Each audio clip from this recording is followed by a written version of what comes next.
Hello viewers, welcome to filmi craft. நான் உங்கள் அருண். இந்த எபிசோட நம்ம பார்க்க போகிறது டார்க். இந்த படத்துடைய கதை என்ன அப்படின்னு கேட்டிங்கன்னா, படத்தில் நம்ம கதாநாயகன் ஒரு சினிமா ப்ரொடக்ஷன் கம்பெனிக்காக ஒர்க் பண்ணுறாப்புல. இவர் 3 மாதம் தங்கிறதுக்கு ஒரு வீடு வேணும் அப்படின்னு சொல்லி அர்ஜென்ட்டாக தேடிக்கிட்டு இருக்காரு. அப்போ பாக்கியராஜுடைய வீட்டில் மேலே ஒரு போர்ஷனு இருக்கலாம், அந்த மாதிரி ஒரு போர்ஷன் ஒன்று காலியாக இருக்குது.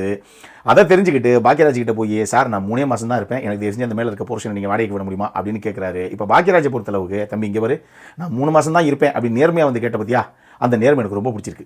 ஆனால் அதே நேர்மையோட நான் ஒரு சில விஷயங்களை உங்கள்கிட்ட தெளிவாக சொல்லிடுறேன். ஏற்கனவே பல வருஷங்களுக்கு முன்னாடி அதே போர்ஷனில் ஒரு 3 பசங்க இருந்தாங்க. ஒரு சந்தர்ப்பத்தில் ஒரு சில காரணங்களால் கடைசியாக 3 பேரும் இறந்து போயிட்டாங்க. அதுக்கப்புறம் 2 பசங்க அங்கே குடி வந்தாங்க. அவங்க திடீர்னு நட்டனர் ராத்திரிலேயே ஐயோ அந்த ரூமில் பேய் இருக்குது, வீட்டில் பேய் இருக்குன்னு தலைவிரிக்க ஓடிட்டாங்க. இப்படியே ஆளாளுக்கு வர்றவன்லாம் கிளம்புறானே அப்படிங்கிறதுக்காக இந்த வீட்டை வித்தரலாம் அப்படின்னு நான் முயற்சி பண்ணால், அதுக்குள்ள ஊரில் அவன் இது பேய் வீடு அப்படின்னு கதையை கட்டி விட்டாங்க. அதுக்கப்புறம் யாருமே இந்த வீடை வாங்குறதுக்கு வரலை.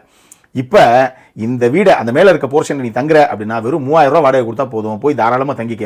நீ ஒரு 3 மாதம் மட்டும் அங்கே தங்கியிருந்த அப்படின்னா, இங்கே பாருங்க சார், இங்கே பேயும் கிடையாது, நாயும் கிடையாது, இங்கே பாருங்க தம்பி நல்லா தான் தங்கியிருக்காப்ல அப்படின்னு சொல்லி இந்த வீடை விற்றுப்புட்டு நான் மாட்டிக்கு என் சொந்த கிராமத்துக்கு கிளம்பி போயிடுவேன் தம்பி, நீங்கள் இதை செஞ்சு அந்த போர்ஷனை வந்து தங்கிக்கங்க அப்படின்னு சொல்கிறாரு.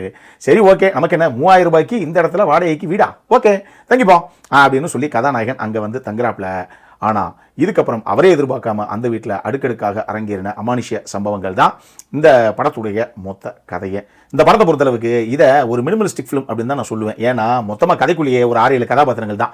இதில் 3-4 கதாபாத்திரங்களுக்கு தான் ஓரளவுக்கு பெர்ஃபார்ம் பண்ணுறதுக்கான ஸ்கோப் இருக்குது. அதுலேயும் குறிப்பாக நம்ம கதாநாயகன் அவர் தான் எல்லா ஃப்ரேம்லையும் உள்ளே இருக்கிறாப்புல. அதனால் கம்மியான பட்ஜெட்டில் முடிஞ்ச அளவுக்கு ஒரே லொக்கேஷனு, ஒரு சில ஆர்டிஸ்ட்டு வச்சு ஒரு சுவாரஸ்யமான சைக்காலஜிக்கல் ஹாரர் படத்தை ப்ரெசென்ட் பண்ணிடணும் அப்படின்னு சொல்லி இந்த டீம் முயற்சி பண்ணியிருக்கு. படத்தில் அஜய் கார்த்தி தான் கதாநாயகனாக பண்ணியிருக்காரு. முதல்ல ஜாலியாக ஃப்ரெண்ட்ஸோட கமெண்ட் அடிச்சுக்கிட்டு தர்ற அந்த தருணங்களாகட்டும், வீட்டுக்குள்ளே வந்ததுக்கப்புறம் இந்த வீட்டில் ஏதோ ஒரு அமானுஷ்ய விஷயம் இருக்குது அப்படின்னு சொல்லி முதல்ல அவர் உணரக்கூடிய அந்த தருணமாகட்டும், பின்னாடி அதனுடைய கான்சிக்வன்சஸாக அடுத்தடுத்து என்ன நடக்குதுங்கிற விஷயங்கள் எல்லாத்தையும் ஃபேஸ் பண்ணுற அந்த தருணங்களாகட்டும்னு சொல்லி அந்த கதாபாத்திரத்துக்கு என்ன தேவையோ அதை நேர்த்தியாக நீட்டாகவே கொண்டு வந்திருக்காரு இன் டர்ம்ஸ் ஆஃப் பெர்ஃபார்மன்ஸ். அவருக்கு அடுத்து ஒரு பக்கம் பாக்கியராஜ், இன்னொரு பக்கம் நட்டி அப்படின்னு 2 பேத்துக்கும் கொடுக்கப்பட்ட அந்த சின்ன கதாபாத்திரம் அவங்கவுங்களுக்கு கிடைச்ச அந்த ஸ்க்ரீன் ஸ்பேஸில் என்ன பண்ணணுமோ அதை நேர்த்தியாக நீட்டாக பண்ணிட்டு போயிருக்காங்க. இதுபோக அஞ்சனாவாகட்டும், இந்துமதி மணிகண்டன் ஆகட்டும், இவங்க 2 பேரும் இலவச இனிப்பு அப்படின்னு சொல்லலாம். அந்த அளவுக்கு தான் 2 பேத்துக்கும் இம்பார்ட்டன்ஸ். பட் அதுக்கு மேலே பேச முடியாதுன்னு வச்சுக்கோங்களேன். அவங்க 2 பேரும் என்ன கொடுக்கப்பட்டதோ அதை நேர்த்தியாக நீட்டாக பண்ணியிருக்காங்க ஸ்க்ரீனில். இந்த படத்தை பொறுத்தளவுக்கு இதில் நிச்சயமாக ஒரு ட்விஸ்ட் ஒன்று இருக்குது. ஆனால் எவ்வளோ நேரத்தில் இல்லை எந்த இடத்துல அந்த ட்விஸ்ட்டை நீங்கள் கெஸ் பண்ணுறீங்க அப்படிங்கிறத பொறுத்து தான் இந்த படத்துடைய கிளைமேக்ஸ் உங்களுக்குள்ள ஒரு பெரிய இம்பாக்டை விடுதா இல்லையா அப்படிங்கிற அந்த விஷயமே இருக்குது. ஆரம்பத்திலே நீங்கள் கெஸ் பண்ணிட்டீங்க அப்படின்னா இந்த படத்துடைய கிளைமேக்ஸ் உங்களுக்கு பெருசாக இம்பாக்ட் கொடுக்கறதுக்கு வாய்ப்பு இல்லை. ஆனால் நீங்கள் எங்கேயுமே கெஸ் பண்ணல, டுவர்ட்ஸ் கிளைமேக்ஸில் போய் அந்த மொமெண்ட்டில் அவங்க எப்போ ரிவீல் பண்ணுறாங்களோ அந்த இடத்துல தான் உங்களுக்கும் அது இப்படி ஒரு ட்விஸ்ட் இருக்கா அப்படிங்கிற விஷயமாக நீங்கள் ஃபீல் பண்ணீங்க அப்படின்னா அந்த கிளைமேக்ஸ் உங்களுக்கு ஒரு பெரிய சர்ப்ரைசிங்கான ஒரு இம்பாக்ட் வர்றதுக்கு வாய்ப்புகள் இருக்குது. இதையும் நான் சொல்லிட்டேன்.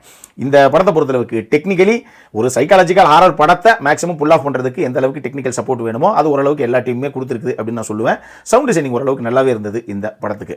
சரி, இதெல்லாம் ஒரு பக்கம் இருக்கட்டும். இந்த படத்தில் இப்போ என்ன சார் பிரச்சனை அப்படின்னு கேட்டிங்கன்னா, முதல்ல கதை. இது நம்ம பார்த்து பழகின ஒரு கதை தான், ஒரு பழைய கதை தான். இது ஒன்று புதுசு அப்படின்னு நம்ம சொல்லிட முடியாது. இருந்தாலும் இந்த படத்தில் அந்த ஜம்ப்ஸ்கேர்ஸை ஒர்க் அவுட் பண்ணுறதுக்கு, அந்த ஹாரர் எலிமெண்ட்ஸை ஒர்க் அவுட் பண்ணுறதுக்கான ஸ்கோப்பு டெஃபினட்டாக உள்ள இருக்குது. ஒரு சில இடங்களில் இதை அவங்க அச்சீவ் பண்ணியிருக்காங்க. ஆனால் இன்னமும் ஒரு சில இடங்களில் அதுக்கான ஸ்கோப்பு இருந்தும் இவங்க பெருசாக அதை யூட்டிலைஸ் பண்ணலையோ, பண்ணி அதையுமே ஜம்ப்ஸ்கேர்ஸாக இன்னும் கொஞ்சம் ஒரு மிரட்டலான ஒரு படமாக இதை கொண்டு வந்திருக்கலாமோ அப்படிங்கிற ஒரு ஃபீல் ஒன்று நமக்கு வரத்தான் செய்யுது. அதே நேரத்தில் சரி ஓகே, இது பழக்கப்பட்ட கதை, பெரிய கதையில் மட்டும்தான் சுவாரஸ்யப்படுத்த முடியும் அப்படின்னு வரும்போது இவங்க முதல்ல நரேஷன்ல ஏன் ஒரு சாதாரண கதையை நம்ம லீனியராகவே நரேட் பண்ணணும், இதை நான் லீனியராக நரேட் பண்ணா என்ன அப்படின்னு பண்ணி வச்சிருக்காங்க. ஏன்னா கதை முதல்ல 2021 அப்படின்னு ஆரம்பிக்குது, அதுக்கப்புறம் 2025க்கு போகுது, அதுக்கப்புறம் 6 மாதத்துக்கு முன்பு அப்படின்னு போகுது, அப்புறம் 27 நாட்களுக்கு முன்பு அப்படின்னு போகுது. இப்படி ஒரு குறிப்பிட்ட டைம்லலாம் நமக்கு ஆமாம் அந்த படம் எந்த டைம் லைன்லேயே ஓடிட்டு இருக்கு, இது எக்ஸாக்டாக எந்த வருஷம் எந்த மாதம் எந்த லெவலில் ஓடிக்கிட்டு இருக்கு அப்படிங்கிற ஒரு கன்ஃபியூஷன் ஒன்று வருது. அதனாலேயே இவங்க இந்த நான் லீனியராக நரேட் பண்ணுறேன் அப்படின்னு பண்ண ஒரு விஷயமே இந்த படத்தை ஒரு சில இடங்களில் கொஞ்சம் கிளம்சி பண்ணி விட்டுருச்சோ அப்படிங்கிற மாதிரி எனக்கு ஒரு ஃபீல். இதை தாண்டி ஒரு சில விஷயங்களை இன்னும் ப்ராப்பராக இவங்க அட்ரஸ் பண்ணியிருக்கணும், இன்னும் கொஞ்சம் ப்ராப்பராக ஃபோக்கஸ் பண்ணியிருக்கலாங்கிற மாதிரி ஒரு ஃபீல். இந்த மாதிரி ஒரு சில விஷயங்களும் இந்த படத்துக்குள்ள இருக்கத்தான் செய்யுது. மொத்தமாக நம்மளை பொறுத்தளவுக்கு ஒரு ஆவரேஜான வாட்ச் தான் இந்த டார்க். அடல் கன்னட பொறுத்தளவுக்கு இந்த மாதிரி சைக்காலஜிக்கல் ஹாரர் படங்கள் இது எல்லாமே மினிமம் UA16+ இப்படி தான் வாங்கும். ஒன்று A certified இல்லை UA16+ தான் வாங்கும். இந்த படமும் அப்படி தான் வாங்கியிருக்கு. பட் செக்ஷுவலாக எதுவும் கிடையாது. மற்றபடி இந்த மாதிரி ஒரு சில விஷயங்கள் இருக்குது, ஞாபகத்தில் வச்சுக்கோங்க. இந்த படம் இப்போ தியேட்டர்ஸில் வெளியாயிருக்கு. அப்புறம் என்ன, இதே மாதிரி இன்னொரு வீடியோவோட அடுத்த முறை உங்களை சந்திக்கிற வரைக்கும் இட்ஸ் அருண் சைனிங்.